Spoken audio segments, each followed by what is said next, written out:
Merci pour votre fidélité. C'est le week-end, place à votre édition de la semaine. Au sommaire de l'actualité marquante, retour sur les actes de vandalisme perpétrés à l'université Cheikh Anta Diop de Dakar. Les dégâts ont causé 300 millions de francs CFA de perte à la faculté de médecine. Et puis, série de manifestations annoncées par le F24, le préfet de Dakar a interdit les deux événements qui avaient été programmés ces 9 et 10 juin. La plateforme des forces vives de la nation s'est conformée à la mesure des autorités. Enfin, dialogue national, les travaux de la commission du dialogue politique ont été officiellement lancés. 47 thèmes figurent dans les termes de référence. Le développement, c'est dans une poignée de secondes.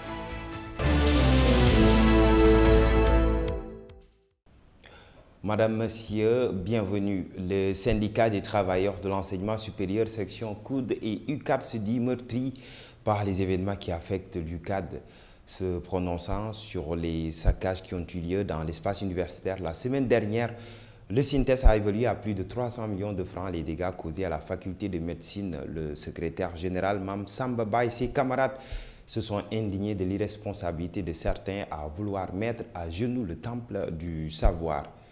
Écoutons-le. L'heure est très grave, plus que grave. On a vécu une situation que l'université Anta Diop de Dakar n'a jamais vécue dans son histoire. On était là depuis longtemps et en interrogeant l'histoire, que ce soit les événements de 68, d'autres événements plus virulents sont passés ici et on n'est jamais arrivé à ce niveau de saccage. L'université a été complètement saccagée, que ce soit au niveau du campus pédagogique comme du campus social. Les pertes sont énormes. On ne peut pas les dénombrer. Rien qu'au niveau de la faculté de médecine où nous sommes, c'est juste à titre d'exemple que je donne. Les dégâts sont évalués à plus de 300 millions. À l'échelle maintenant de toute l'université, vous conviendrez avec moi que ce sont des milliards qui sont perdus. Donc, le message à lancer, c'est plus jamais ça. On ne pouvait pas comprendre au niveau du temple du savoir, là où le savoir est vraiment dispensé, on ne pouvait pas quand même imaginer. Parce que j'ai le cœur qui saigne en ce moment en parlant. J'ai le cœur qui saigne vraiment. Parce qu'on ne pouvait nullement imaginer que les gens pouvaient arriver à un tel niveau d'inconscience. Ça, c'est un legs qu'on nous a donné. Et ce legs-là doit être protégé. Et ce legs-là également doit arriver aux générations à venir. Chers camarades, le SYNTES, je le rappelle, un syndicat responsable, est vraiment meurtri par ces événements-là, très meurtri par ces événements. Et nous souhaitons que vraiment plus jamais ça. Nos autorités se sont prononcées, raison pour laquelle nous n'allons pas plus loin. Des enquêtes doivent être menées, quoi de plus normal, pour que les responsabilités soient situées. Rappelons que les actes de vandalisme perpétrés à l'UCAD ont engendré 14 véhicules particuliers incendiés dans le campus social, 9 bus de transport du personnel saccagés, 30 minibus brûlés, des chapiteaux, des archives et des amphithéâtres complètement saccagés. Nous y reviendrons. Et puis, parlons du groupe Walfadjri, le groupe dont le signal a été coupé depuis plus d'une semaine sans aucune notification, a reçu le document des autorités administratives vendredi en pleine conférence de presse sur la situation que traverse l'entreprise. La notification qui émane du ministre de la Communication renseigne de la suspension du signal de Walf TV pour une durée de 30 jours. Le président directeur général du groupe Walfadjri ne compte pas se laisser faire. Il annonce une marche vers le palais pour dénoncer la mesure. Écoutons Cheikh Niass. J'appelle que il y a 5 minutes la lettre baa ngi nii si man lettre bi nag décision portant suspension de la diffusion des programmes du groupe Walfadjri pour 30 jours. Donc du jeudi 1er juin à 15 h au samedi 1er juillet à 15 h. Donc nañ jàpp ne que Walfadjri état a décidé de couper pour 1 mois fii ba 1er juillet. Ñun nag lii du ñu yëngal lii di ngeen continuer suñu liggéey suñu bëggee nag nañ ko couper définitivement.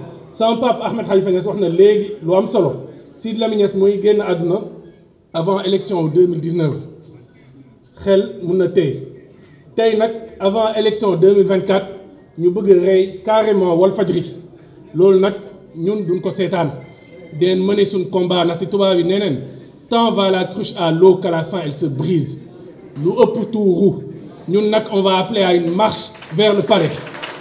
On va appeler à une marche vers le palais. En bref, après le report de son audition jeudi pour des raisons de santé, le chroniqueur de Walf TV, Cheikh Bara Ndiaye, a été finalement placé sous mandat de dépôt vendredi après son face-à-face avec le juge du deuxième cabinet. Il est poursuivi pour acte ou manœuvre de nature à compromettre la sécurité publique. Par ailleurs, au regard de son état de santé, Cheikh Bara Ndiaye a été transféré au pavillon spécial, l'informe son avocat, Maître Moussa Sarr.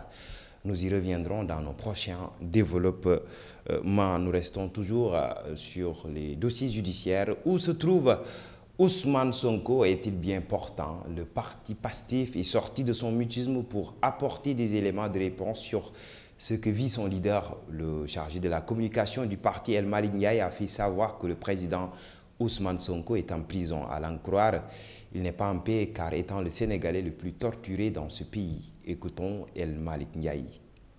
Ñu bari dañuy interpeller di ñu laaj anamu mu ngi ci jàmm et cetera lu tax bi ngeen wax lu tax nangam nekkul ci jàmm parce que prison la nekk lan ngeen bëgg ñu wax tout le Sénégal sait que le président Ousmane Sonko mu ngi prison da ngeen bëgg a xam fu mu nekk mu ngi prison bu bees bi ñu tabax cité kër góor gi parce que 2016 ba léegi mooy nit bi ñu gën a xoñañal ci Sénégal mooy nit bi ñu ne dee dinañ ko toroxal ndax président Ousmane Sonko bu dul woon mayu yàlla ak gëm yàlla te wóolu ko waaye ak njàmbarteem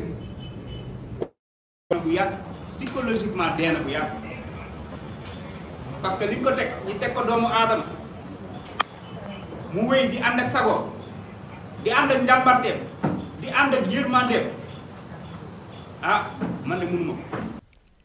Nous l'annoncions en début de cette édition. En bref, donc, après la plénière du comité exécutif de la plateforme F24, une déclaration a été faite vendredi suite à l'interdiction par le préfet de Dakar des manifestations qui avaient été prévues les 9 et 10 juin.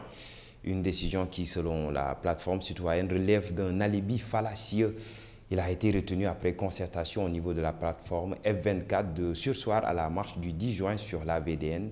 Pour Mamadou Mbodj, coordonnateur de la plateforme, il a été question de prendre en compte toutes les préoccupations des Sénégalais. Il était donc nécessaire alors de surseoir à la manifestation avec l'approche de la fête de Tabaski pour que les populations puissent vaquer normalement à leurs préoccupations, a-t-il dit. Aussi, la plateforme a tenu compte de la médiation du secteur privé qui, selon le coordonnateur, a fait part de ses préoccupations sur les incidents qui se sont déroulés et leur impact sur l'économie du pays. Nous y reviendrons dans nos prochains développements. Et puis, parlons du dialogue politique. Les acteurs politiques, parties donc prenantes au dialogue national, ont pris part vendredi au lancement officiel des travaux du dialogue de la commission politique tenue à la direction générale des élections. Ainsi, les termes de référence ont été déclinés. 47 thèmes seront abordés, dont 16 qui concernent directement le dialogue politique. Pôle de la majorité et celui des non-inscrits ont été fortement représentés au rendez-vous. Écoutons leurs propos. On peut retenir qu'il y a déjà les termes de référence qui sont donnés. Dans les termes de référence, il y a 16 qui concernent le dialogue politique. Les 16, donc, il y en a qui concernent les points de discussion qui étaient déjà en instance, c'est-à-dire la question du bulletin unique, l'organe à charge des élections, l'évaluation de la Sénat, la question des candidatures, donc, y compris donc, le troisième mandat. On a tous les points qui ont été abordés lors du lancement. Les documents ont été distribués. Maintenant, il s'agit que chaque organe discute du contenu de ces documents pour une bonne synthèse et puis on pourra démarrer les travaux lundi. Ce qui manque évidemment, c'est un président pour la commission Mais Monsieur le directeur général des élections a instruit tout un chacun à travailler ensemble pour le choix. On s'est retrouvés tous ensemble ici. On a réglé les problèmes de procédure et comment gérer le travail. Je pense que d'ici lundi, tout sera en ordre. On aura fixé les choses, désigné un président de la commission et le travail se fera selon les procédures qui seront retenues de façon consensuelle. Nous avons déjà reçu les documents portant projet de termes de référence et de code de conduite. Nous allons y travailler pendant le week-end pour pouvoir finaliser et démarrer effectivement les travaux à partir de lundi. C'est des questions liées autour du mandat, c'est des questions liées au bulletin unique, etc. Donc un certain nombre de questions, ou peut-être même le fichier électoral, qui nous ont été soumis dans les termes de référence. Et le compte de conduite qui va nous permettre de conduire nos travaux.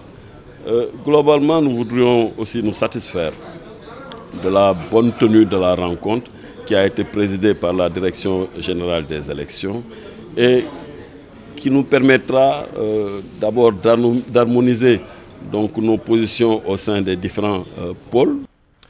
Prenant part au lancement des travaux du dialogue politique ce 9 juin à la salle de conférence de la Direction générale des élections, le coordonnateur du pôle de la majorité, Benoît Sambou, a été interpellé sur la question du report de la présidentielle agitée ces derniers jours. À l'en croire, il n'est pas question que les joutes soient repoussées. Voici Benoît Sambou. Nous, on n'est pas au courant d'une telle chose. Je ne sais pas qui a intérêt à agiter ce genre de débat. Les élections, depuis que le président de la République Macky Sall est au pouvoir, les élections sont toujours tenues à date échue. La seule fois que des élections ont été reportées, c'est les élections locales et c'est sur proposition de l'opposition qui avait réclamé et demandé l'audit du fichier, ce qui a fait que lors des dernières concertations donc, sur le dialogue politique, on a pris du temps pour évacuer ces questions. C'est la seule fois depuis que le président est au pouvoir que des élections ont été reportées. Donc il n'est pas question de report des élections de 2024. Nous travaillons, le gouvernement, le président de la République et nous, majorité, nous travaillons à ce que ces élections se tiennent dans de très bonnes conditions, que ces élections se tiennent à date échue. Donc, dire tout simplement que ceux qui agitent cette question, donc, ne sont pas dans la dynamique ou la perspective que nous nous sommes tracés de faire en sorte que notre démocratie soit toujours rayonnante. Et en bref, le député Ibrahima Baba Sall est le tout nouveau premier vice-président de l'Assemblée nationale. Il a été élu à l'issue d'un vote en remplacement à Abdoulaye Diouf Sarr, nommé directeur général du FONSIS. Sur un suffrage de 105 votants, 93 parlementaires ont approuvé l'élection du nouveau vice-président contre 9 députés se sont abstenus et 2 votes ont été qualifiés de nuls. Et voilà, c'est cet élément qui referme cette édition. Nous vous donnons rendez-vous la semaine prochaine. D'ici là, passez un très bon week-end sous la bénédiction d'Allah. Au revoir.